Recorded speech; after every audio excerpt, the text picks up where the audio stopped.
Tonight, we pick up Frostpunk from the mall. Josh finally figures out what lurks below his belly button, and we get to spend time together as father and son.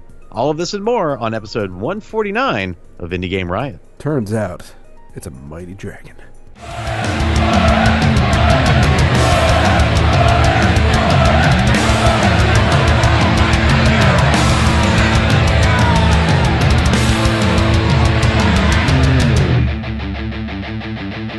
Indie Game Riot!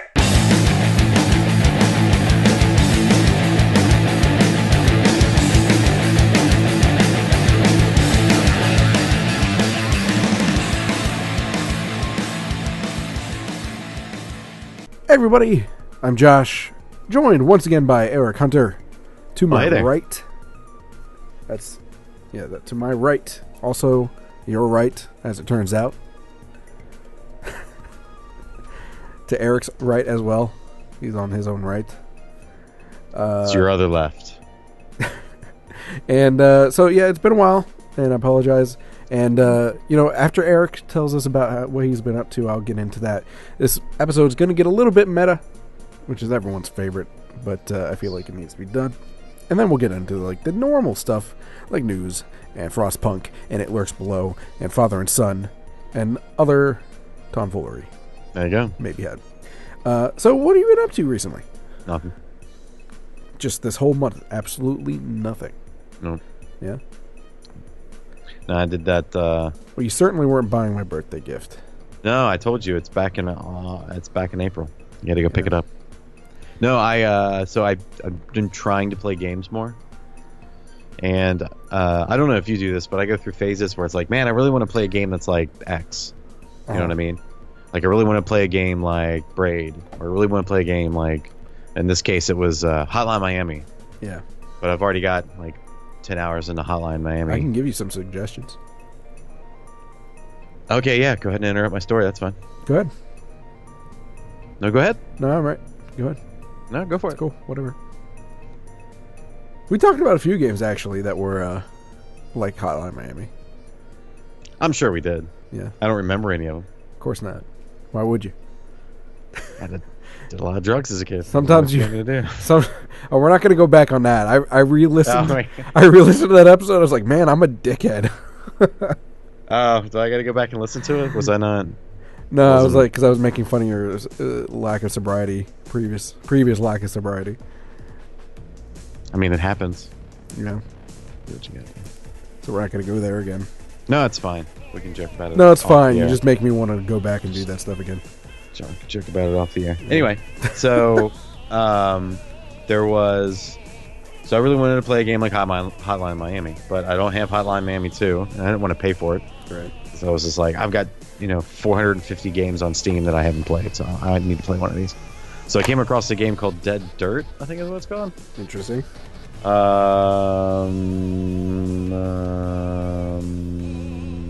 Dead Dust.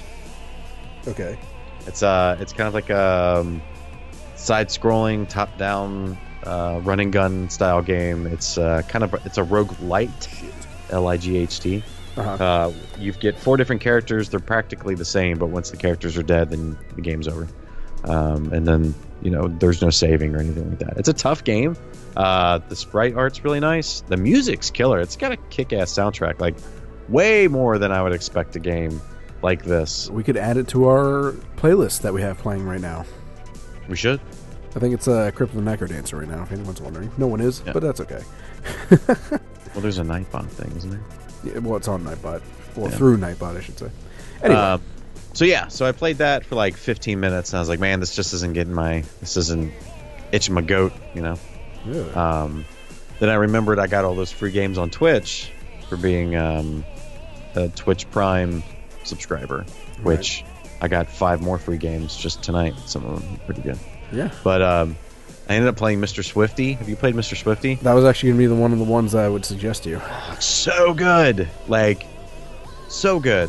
Way too good. Yeah. Shouldn't be this good. They sent us a review copy a while back, and we just never got around to covering it. Yeah. I was only 2 minutes in. I was like, oh, this is exactly what I want to play. This is exactly the kind of the fast-paced action, the like the violence, the destruction, just everything. It's a very cool visual style, all of it. Just it's like this is exactly what I was looking for. You know, it's crazy. Knocked it out of the park on round 2. Did you beat it? Oh no, I got distracted and hadn't played it since. This is so good. What's that? Yeah, right. Well, for me, if I haven't hinted already, I had a birthday recently. It was like right. You had a birthday recently? Yeah, April 6th. Got your gift back in April. April 6th. Yeah. Yeah. God, it was like forever ago. Didn't we? We haven't recorded for a while, man. Which I guess, I mean, I was going to talk about some stuff, but I guess, you know what? With that perfect segue, I'll just dive right into what I was going to talk about. Because I don't really want to interrupt news with it, so... yeah, we haven't been around, and that's all me. It just got to the point where...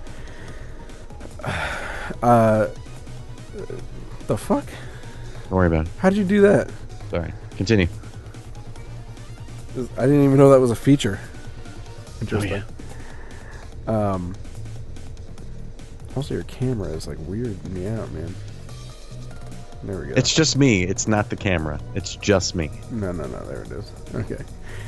Anyway, it got to the point where I was just, I was burning out. I mean, I get burned out from time to time, but I usually, don't.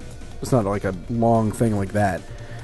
Previously, and I just had to concentrate on relaxing my family, and it's not just Indie Game Riot that burned me out, but it's a big part of it. And between that and bouts of minor depression, nothing serious, but I was looking at the show. I was like, man, no one gives a shit about this show. To be blunt, this is going to be meta and it's going to be blunt, and it's not entirely true, but and this isn't me complaining, because I understand that the nature of this industry is that people are busy, they don't have money, they don't have time. Well, just watching anything live is next to impossible nowadays. It's just I understand, but with that said, this show, and especially when I start to think about ways to expand or improve and things like that, it's a lot of energy and time for me to put into something that doesn't give a lot back. And it's not that I expect things to come back to me, but I have a family to support, so I have to prioritize. You know what I mean? Sure. So that's a big reason that it was just not happening. It was I would Wednesday would come around and be like, it's just I mean, I've got a lot of things I need to do, and no one, like I said, it seemed like no one gives a shit. For those of you that do, I apologize. I don't mean to throw your shit giving away. Everybody just hates you now. Yeah. Like I said, I understand that people do, and those thoughts came from like I said, those minor bouts of depression and stuff like that. So, but basically, the point I'm getting to is that I'm at a point where Indie Game Riot has been around for going on 5 years now. I think it would be in May. And we've survived losing 2 hosts, bringing Eric in. To save the day. To save the day, basically. Otherwise, it'd just be me awkwardly talking to myself. But I'm at a point, I'm kind of at a crossroads where am I going to, how am I going to handle it from now on, after kind of taking time to myself and reflecting a little bit and all that sort of stuff. So, while, I mean, the show does not garner a whole lot of support, so is it worth me spending that time and energy on the show? Should I not continue it at all? I was thinking about. Should I just stop?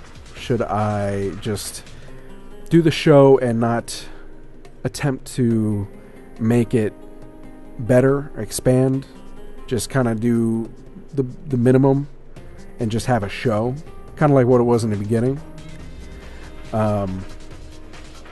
Or should I continue to push and push and push?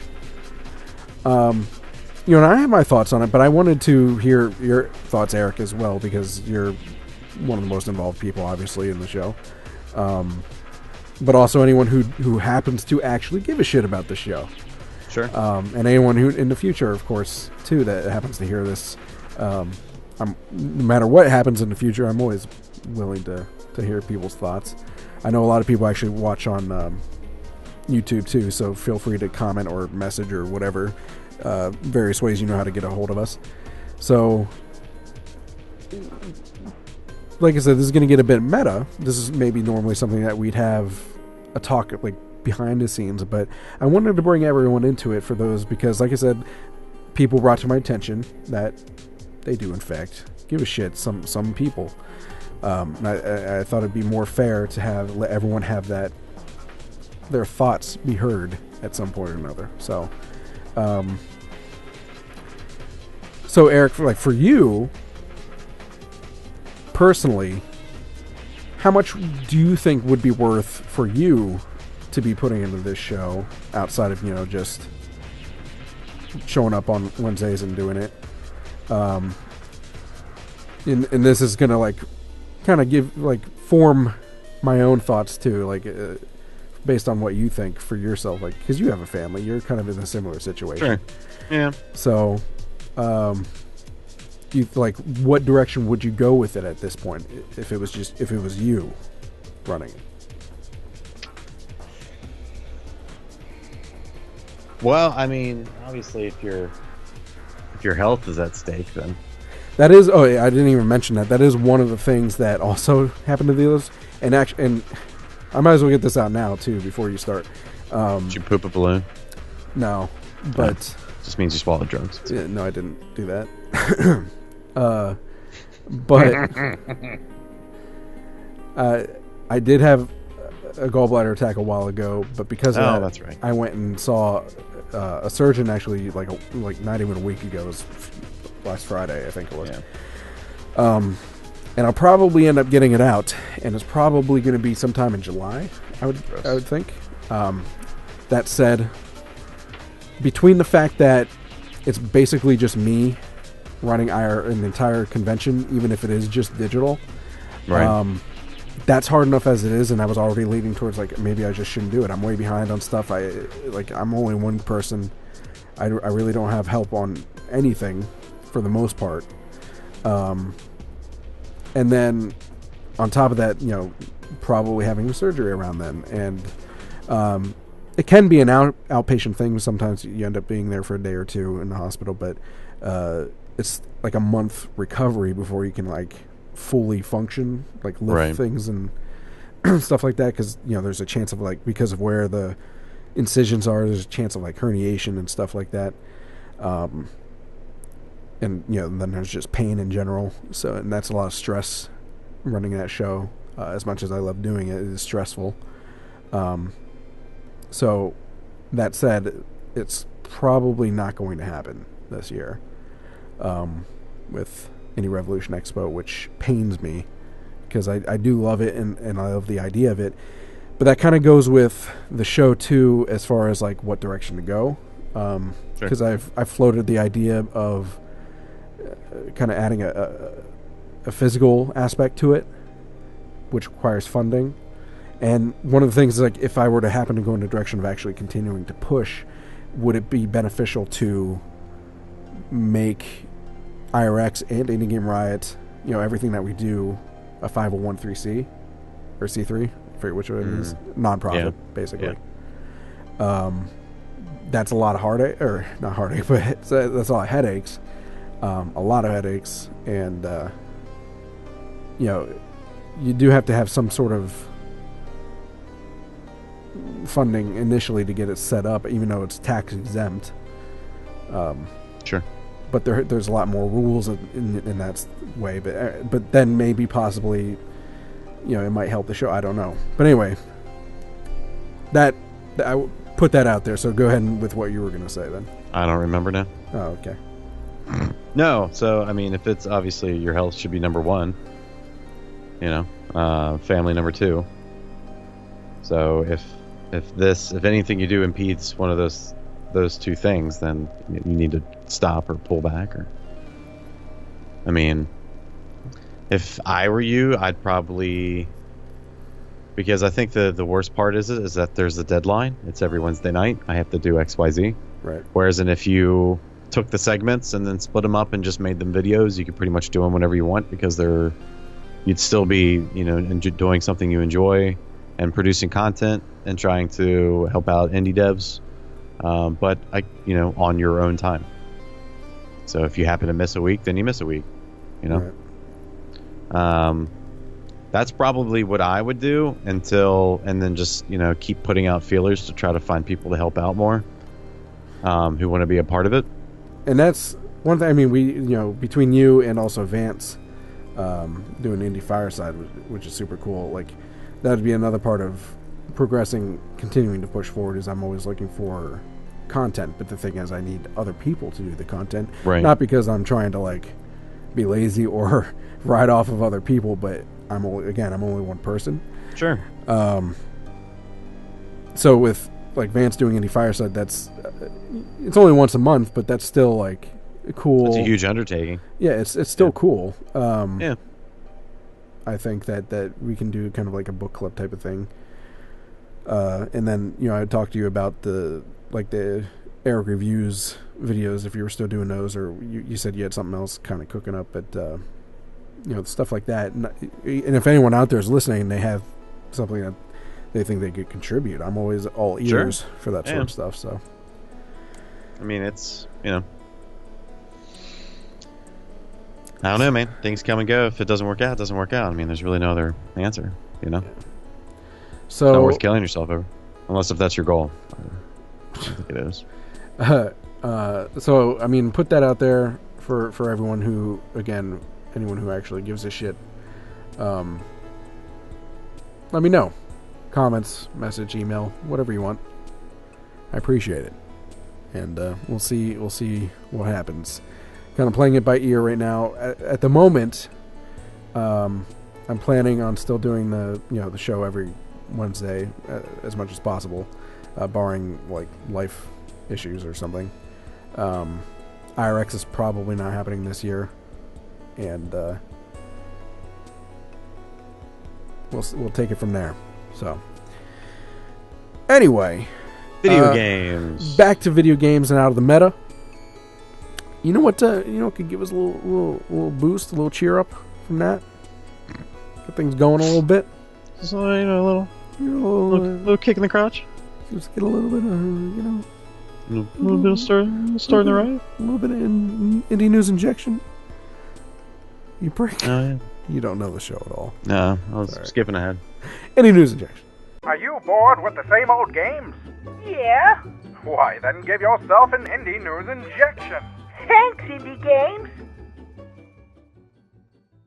This week on Indie News Injection, the first thing we're going to be talking let me try that again. First thing we're going to be talking about is Stardew Valley multiplayer beta. You know what? Why not?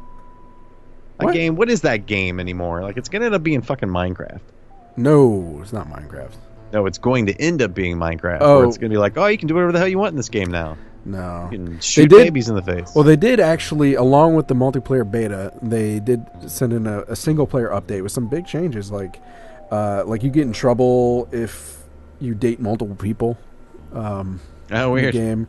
They added new characters, new events. You can build a house for one of the characters that live in a trailer, things like that. So it's kind of interesting. If you get that game, you and I can play. Oh, that's right, because it's in beta, though. Beta. You know how I feel about beta. You're a beta bitch? No, I don't like beta. Because you're a beta bitch. I mean, alright. That's what you want. You know what? Just fine. So, that happened. This has been... That's a thing.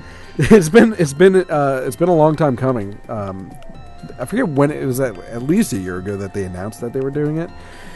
People have been clamoring for it since its release, to be perfectly honest, because part of it, I mean, there's kind of a nice relaxing nature to doing the farming and all that stuff yourself, but it can get tedious, and especially when you're on a timer, you only got so much time throughout the day to do everything, and then so with another person, you can kind of split the workload, and sure. It's always fun just having a friend around, kind of nice. I wonder if you can date each other in the multiplayer if you wanted to. You want to date me? I mean, don't you want to? I've been working out. You want to this sexy? We can talk about this. We can talk about it over dinner. Okay? I mean, it's all right. Well, there's grass on the field. Play ball. Let's see if I was trying to see if there's anything else.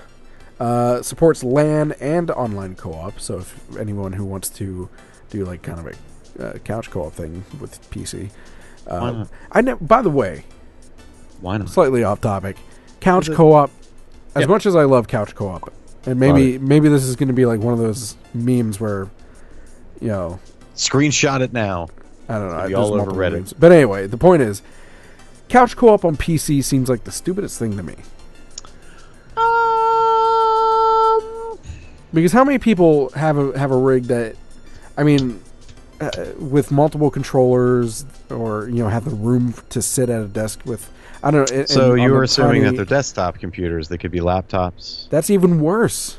How's that worse? You bring your laptop with a laptop? I mean, LAN is different. I'm talking straight up co-op on the same screen. Oh, that's not LAN. I know, but I'm saying couch co-op. You're talking about split screen. Yeah, on PC. All right, why are you complaining about split screen? Because there's a lot of games recently in the past year, couch co-op. Yeah. In the past year or two that do couch co-op on PC. Yeah, which is dumb. I hate it. Why? And then not only do they do couch co-op on PC, but then they only do couch co-op. So there's no online multiplayer. Okay. It's dumb to me. Why is that dumb to you? Because it's a PC. It's not set up for that sort of thing. Sure it is. It's made for just one person. No. That's not true at all. It is true. Consoles. I mean, there's lots of people who set up their computers on their TVs, and they do it that way. Or you can get a Steam, one of the Steam machines. Bullshit. I mean, realistically, in my opinion, they're trying to appeal to a console market. Is all they're doing. Exactly. So go on the fucking you can play console. this. You can play this on. You can do couch co-op on this. Oh yeah, come pick this up, Microsoft. I can just port this Unity project out. Hey, already got couch co-op. I mean, that's where the Switch is really swinging in, with the indies. True. Yeah. What, the Unity thing, or just accepting indies into their bosom? Oh yeah. I mean flavor is the spice of life, my friend. Anyway. Back to this. You're silly. I just don't think you've ever had good experiences playing couch co-op, so now you're just a grumpy old man about it. On console. Why? There is no such thing as a console anymore. It's a goddamn computer. That's all it is. It's a computer machine. Made for gaming. Yes, I know. But you can watch Netflix on it, and you can DVR, and you can check the weather. Because it fucking sucks. You can. The apps suck. You can also, watch TV on your computer and play games. PC console segregation. That's what I call that. Let's GIF that right now. Good grief. Can you GIF audio? I don't think so, but whatever. Somebody's working on something similar to that, though. Sure. They are. So anyway, there have been a bunch of mods for Stardew Valley's multiplayer, but finally this is the official thing for beta, so get excited. Get her done. Get her. Oh God! Don't bring him into. I said I was sorry. Don't bring him into relevance again. But you know what is relevant? The Forest, and it's relevant once again. It was in early access because it has officially gone out of early access. It is 1.0 as of the 30th of April. That is 2 days ago. Did you play The Forest at all? I think it was one of those games where I wanted to play it, but it's not a game for me. If you don't know what it is, watch somebody play it. That's what I want to do. It is kind of one of those games, yeah. If you don't know what it is, it's in that whole genre of crafting and survival. Yeah. But it's horror. Well done horror, I would say. You crash in a plane, and your son is kidnapped by cannibals, you happen to survive somehow, and you're on this island, basically, full of cannibals, and you have to survive. Build yourself a shelter. Build yourself various items to help you survive, and catch food, and eat, drink, fight off cannibal attacks. And there's all kinds of different cannibals. They're like mutant cannibals. Day. I don't want to spoil much, but there's actually a story to the. You sound surprised. Well, because a lot of these survival games are just like survive for as long as you can. And, yeah, this is funny. There's a story with an end game, and it ultimately involves you trying to find your son, but it's a lot deeper than that. So it's pretty cool. And you can do multiplayer on this as well, online. Don't worry. It was $14.99 in early access, but they did, with the full release, they did bump it up to $19.99. So if you didn't get your copy already, tough fucking luck. You're slow. Oh. Grief. Yeah. So angry. You should play. Now we can play The Forest. You want to play The Forest? We can date each other in the forest. Definitely not playing The Thing again. With cannibals. Sure. Whatever the hell the name of that game was. The Thing? What? The game that we played that was like supposed to be like based on The Thing. Yeah. I played that Distrust or something like that. Whatever. Yeah, whatever. So that's also a thing. The last thing is I would like to point out is that Super Rock Blasters we've talked about that briefly before. It's also been on IRX multiple times by our friends at Quadratron Games. I will say, just for transparency's sake, that we are friends with them. Just because I met them a long time ago at Indiecade East, probably during the first year that we've been around. So we've known them for a few years now, and they're very cool people. And Super Rock Blasters is similar to Asteroids, but it's like, to me, it's like Asteroids mixed with Geometry Wars. That's what I get out of it. Yep. It's a lot of fun, really addictive, and it's coming out on Switch, and that's kind of I think Geometry Wars actually gained popularity. I don't know if it's exclusive to the Wii, but it was. Oh, I thought it was the first out of like that breakout of Xbox 360. Well, oh no, yeah, you're right. It was 360, yeah, but it was also like, it was that, and then it was like, oh, this is great. This is what this Xbox Live Arcade can be. And then Braid came out, and we're like, what the fuck is this? yeah, you're right. Geometry Wars was on a 360, but I think it ended up on Wii as well. But anyway, the point is, it's everywhere. It'll play very well on the Switch. So go check it out. Super Rock Blasters from Quadratron Games. Thanks. Zenus Prime, or aka just Zenus, is the guy who let me know about this. So, nice. Very cool. Anything else you want to mention before we segue? Valve bought a video game company recently. Yeah, it did. Yeah, Campo Santos. That's a good call. I forgot to put that in the thing. Damn. Yeah, of Firewatch fame, and then whatever the next game they're working on, the Valley of Gods or something like that. Yeah, first of all, it's kind of weird. It's encouraging to know that Valve is getting back into game development. Because that's what I'm worried about. Like, why not to say that. When was the last time Valve came out with a bad game? No, it's not that. When was the last time Valve came out with a game? Well, that's the thing, though. They take like 10 years to make an awesome game. But okay, so then they buy up this developer. Granted, there's only like 4 of them. There's only 3 or 4 guys in this development team. Well, but they're probably going to continue to develop games, right? It's probably just going to be a subsidiary. Well, I know that I don't know. Like, I know they have announced that they're bringing out that Valley of Gods or whatever it's called, the next whatever game they've been working on. That game is still going to be slated to be released in partnership with Valve. But after that, I have no idea. Do you think they'll force them to come out with games every decade?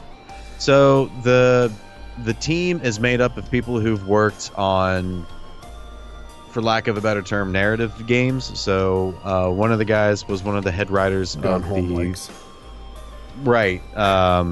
One of the guys was the head writer of season 1 of the Walking Dead game. And the other guys worked in tons of the other different stuff. He's worked with Double Fine and He's worked with EA, I think. And anyway, so but they're very, they're story-driven, narrative-driven games. I mean, if that's what their bread and butter is that something Valve is going to get into? Is there going to be a story-driven Half-Life game? I don't know what. I just don't know what they're going to do. Yeah, I'd play it. I'm still waiting for Left 4 Dead 3, to be honest. It's never gonna I kind of gave up on Half-Life, to be perfect. I mean, yeah. Well, after that story came out. This was the story of the game. Yeah. Episode 3 or whatever. But I just thought it was kind of odd. It's here's this multi-billion-dollar company buying up this 3-4 person developer team. Wonder how much they got paid. I didn't see actually how much. I don't think they released it. Everything's being real hush hush. But apparently, they were based out of San Francisco, and it was within days they picked up their entire city and moved it to Washington State. So they picked up their entire city, huh? Yeah, it was weird. It's on the back of Babes. That's pretty epic. On the back of a giant turtle. Yeah, what is that, Discworld? Yeah, Terry Pratchett. There you go. Rest in peace. You know what? You know what we should do right now? Now I want to start a riot. Yeah, let's start a fucking riot. Hello? This week on Starting the Riot, we're talking about a Frostpunk. Frostpunk by 11-Bit Studios, the same game studio that brought you this War of Mine. Okay. Have you played that game?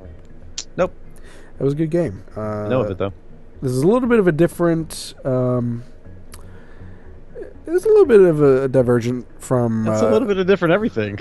Well, no, because it's still kind of the survival...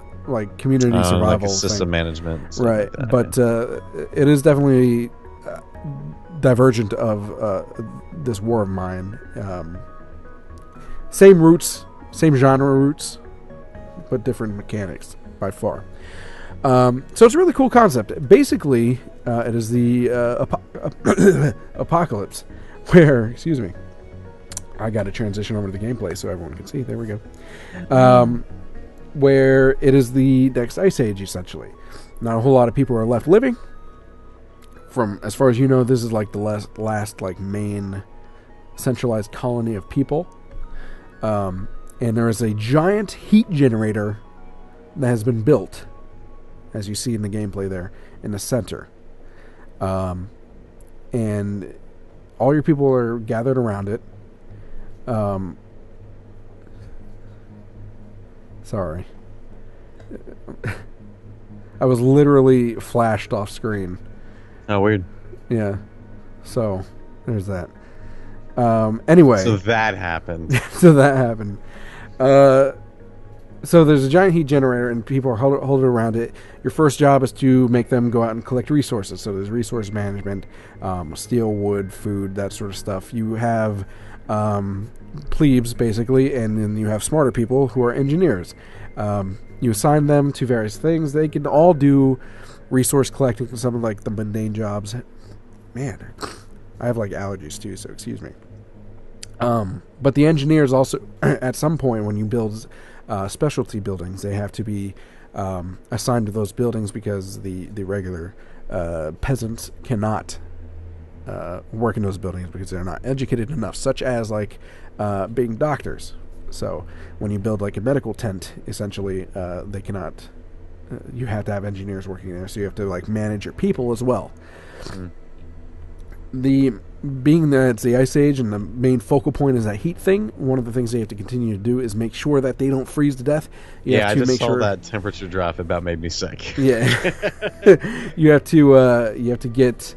You have to make sure that the heat is constant, where they're not going to die. No. You have to eventually expand it out because as your town grows, between kids being born and also bringing in survivors, you'll end up expanding out because everything's kind of built in a ring in sections around the heater, as you're seeing there, and it just kind of grows out from there. You can send out you can send out search parties to find survivors, or various other events happen. It's really cool. And there's a governing type of management thing too, so you can like enact laws, and it kind of gives you these moral dilemmas. So like one of the first things that you have to do, you have kids in your civilization there, so you're like, okay, so before I say this, there's hope.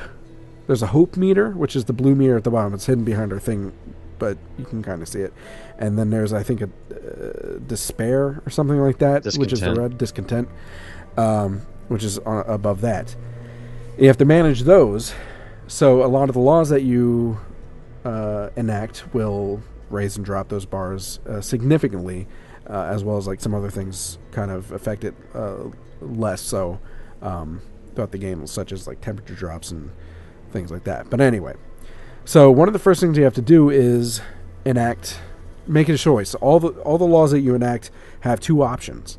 So the first one is, what are you going to do with these kids? Are you going to make sure that they are safe and taken care of by building what's essentially like a daycare for kid or a school? You know, it's basically where all the kids can be to stay safe. Yeah. Or are you going to force them into child labor? Where they only take safe jobs, but you know the pro to that is that you have more hands, Sure, to collect things. but then you're going to piss off the community.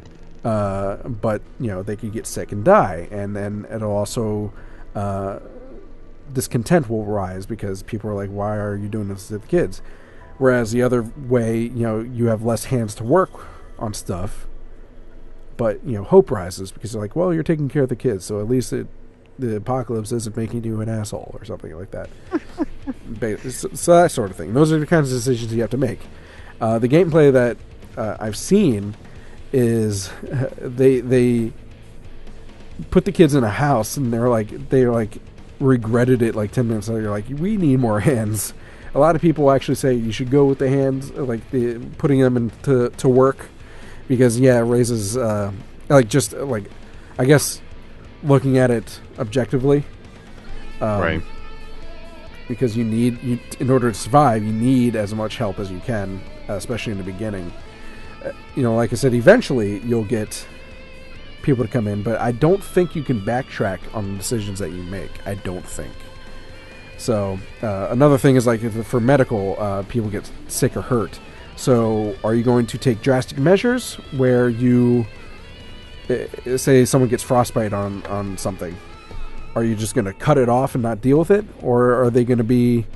are you going to let them keep it, but then there'll be like a drain on your society because they're taking up medicine in space and not working? It's fucking heavy, man. Yeah, that sort of stuff. It's a really cool game. There's nothing great about this game. It all sounds just terrible. It's really cool, and it's pretty challenging too. So if you're into those kinds of games, so one of the things, like, there's random temperature drops that'll just happen, and it goes from like -8 to like -48. Real quick. When it happens, you have to, like, it takes up more coal and everything, but you have to like put your heater into overdrive. But if you keep it on overdrive for too long, there's a chance of it exploding and game over, straight up, and all your time lost. So you have to keep an eye on that. There's research trees, obviously, to open up new buildings and technologies to help your heat grow outward as your city expands. It's a really deep game. I'm impressed with it. But, coming from 11-Bit Studios, I have to say I'm not too surprised. They did a good job with This War Is Mine. And this seems like... You can tell, too, from that game to this game that they used a good portion of the profits from that game, which I'm pretty sure they made a decent amount. It's huge. It's got tons of awards, so hopefully. Yeah, that too. Yeah, What do you think of it? Will you play it? No, I'm not gonna. Just watching this video is it's terrifying. Stressing you out. Worst nightmares, for sure. Your worst nightmare as an Ice Age? Yeah. Oh, probably happen. I mean, between nuclear winter or global climate change. Yeah, no, I won't be around, so I'm alright with it. You're just gonna Let You're yourself like, get- Mama, pack up your bags. We're going. You're just gonna feed yourself to a polar bear. Oh, we're just gonna head to the edge of the Earth and just jump off because the Earth is flat. Oh yeah, I forgot about that. You're right. Sure. The well-respected science community That's right. of flat earthers. Good times. Anyway, well, you know what else is good times? We say how much this game was? I did not. Go ahead. I don't know. That's why I'm asking you. Well, you should look it up. It's your job. Out Out of all the things, I'm pretty. $29.99. Good price. That's a good price for this game. $29.99. I will say $29.99 is a good price for this game. Well, you know what is a good price Man, just for what? for peep shows? I don't know. $15. Because the one time I've been to one, that's how much it costs. So that's all I have to go off of. It's expensive. It was a cover charge, but everything else is free Oh, except for lap good. dances. Except for the peep show. Yeah, but Oh, peep show. Let's do it. Please give all your attention to Early Access.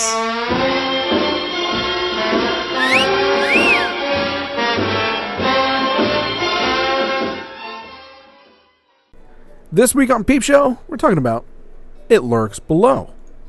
What is it? Lurks Below by Greybeard Games, and the guy that made this was one of the main devs on Diablo, the Diablo Actually series. doesn't have a beard. Oh, Well, that's upsetting. False I'm advertising. kidding. I don't know. Maybe he does. Maybe it's gray. It's probably not. Maybe he's a wizard. Maybe this isn't even a game. Maybe his it's name's Harry. it's just a monthly subscription to foodstuffs. Yeah. We don't know what this is. It Lurks Below is if it reminds you of Terraria or Starbound, it should. Because I would say, obviously, Terraria being the roots of this. However, I would say it more closely resembles Starbound in the sense that there's like quests that you have to follow and equipment farming, blah blah blah, that sort of stuff, and NPCs. But the thing that makes this where you can tell it's the guy from Diablo is the RPG and level up and looting of it. So there's an RPG-esque system, kind of like Starbound as well, where you can level up your person, get new abilities and skills and blueprints to unlock for crafting. The other thing with the looting, though, is probably the most Diablo of everything. And that's where the stuff that you get has qualities where you get a ton of loot, and it's like legendary, epic, that sort of stuff. Sure. Leveled up, and it also affects your stats depending on what you have. And there's different classes, so like necromancer, fighter, that sort of stuff. That your characters can be, so you kind of want to have your loot go in that direction as well. The farther you go, it is very early access, so there's a lot of content yet to be added, but it's still pretty cool. I'm not sure exactly. I haven't gotten that far or seen that far either with what it exactly is. So the only it that lives below the surface that I know belongs in a Stephen King universe. So, I mean, maybe it is a crazy clown, but I doubt it. A lot of the enemies are kind of like ogres and imps. Skeletons, things like that. Yeah, slimes.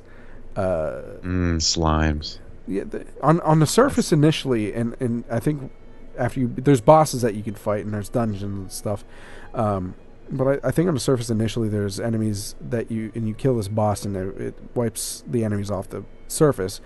But they do raid on occasion, and there was this weird, I don't know what it was about, but there was this weird like patch. There was like a patch or two on the surface of like teeth growing out of like flesh instead of grass. You know?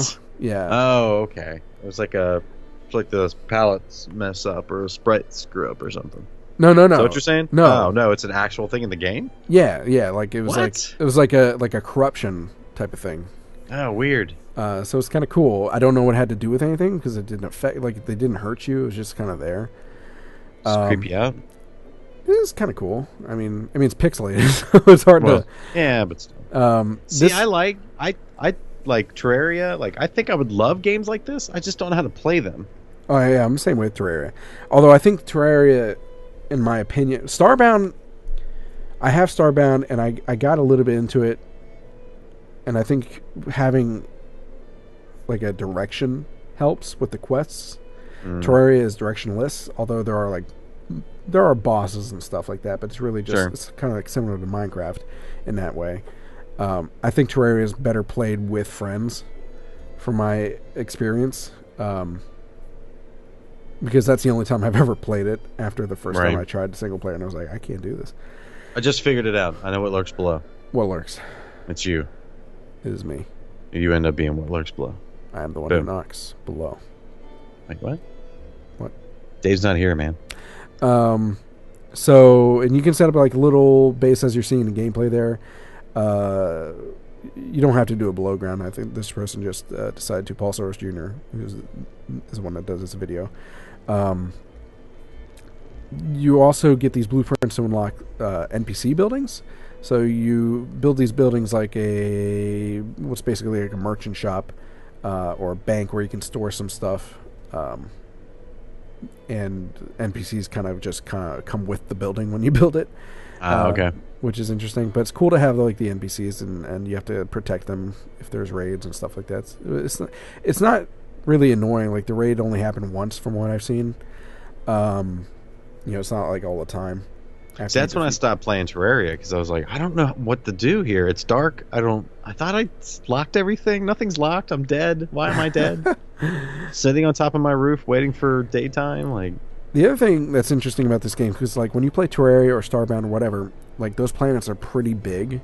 Yeah. Especially Terraria is like huge.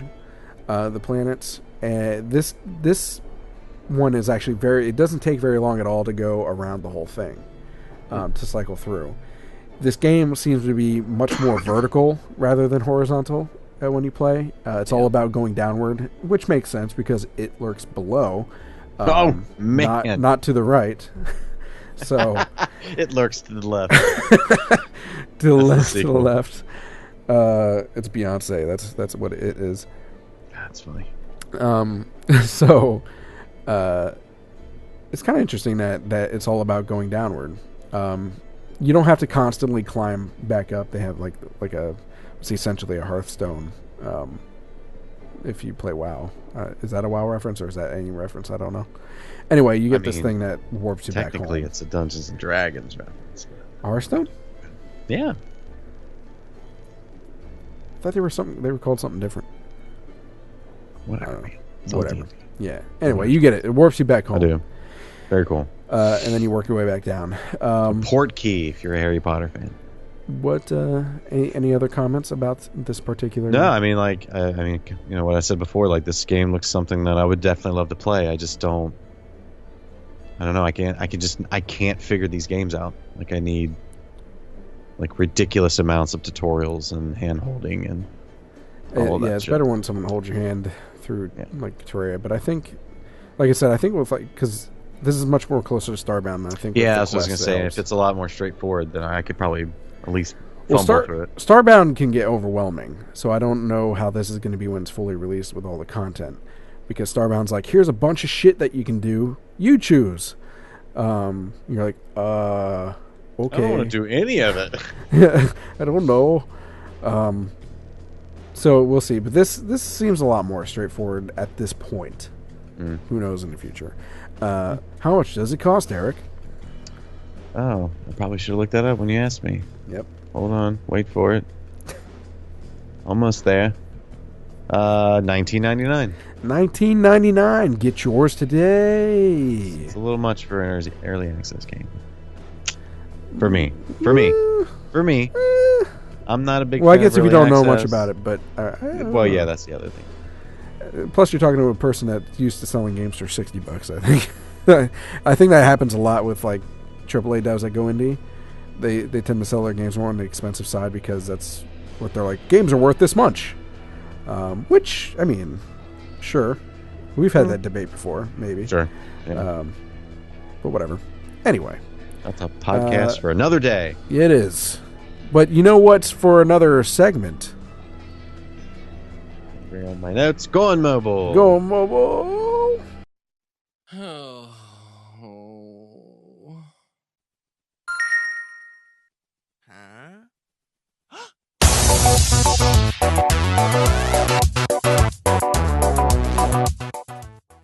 This week on Going Mobile, we have an interesting game, not one that you usually see on mobile games or on mobile platforms.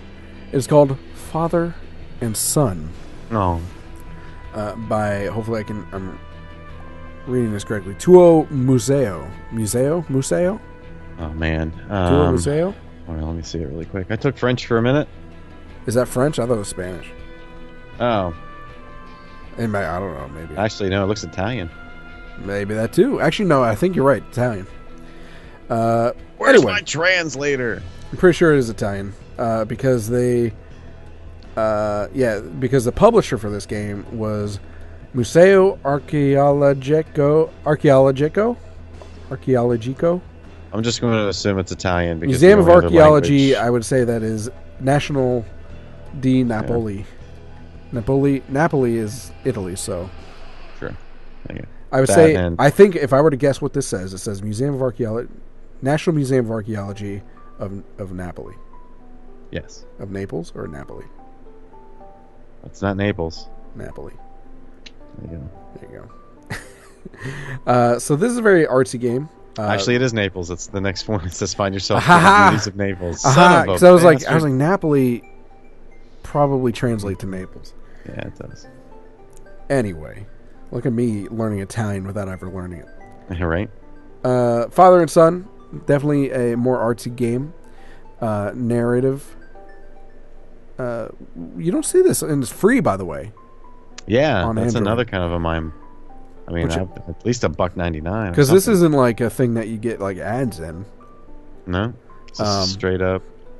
So it's basically a thing where you the controls are pretty simple. You can move right and left. That's what I'm trying to say, and you can interact with objects. And they have where the X up top is on the screen right now. They'll have like items that will pop up, and you might see like the coffee cup there that you can interact with as you walk past them.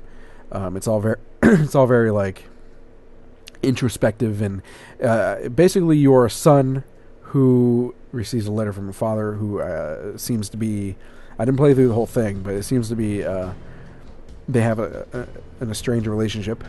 It's the father is basically like one of those fathers that were never there because of the job sort of thing, but the father's like, I'm sorry for all this blah blah blah blah, the job, and asks him to go to a museum to I think, if I'm understanding the story correctly, to discover things about things that he found through the archaeology museum, while also kind of using his because the son, I guess, is more artistic than scientific, using his artisticness to kind of garner inspiration from it.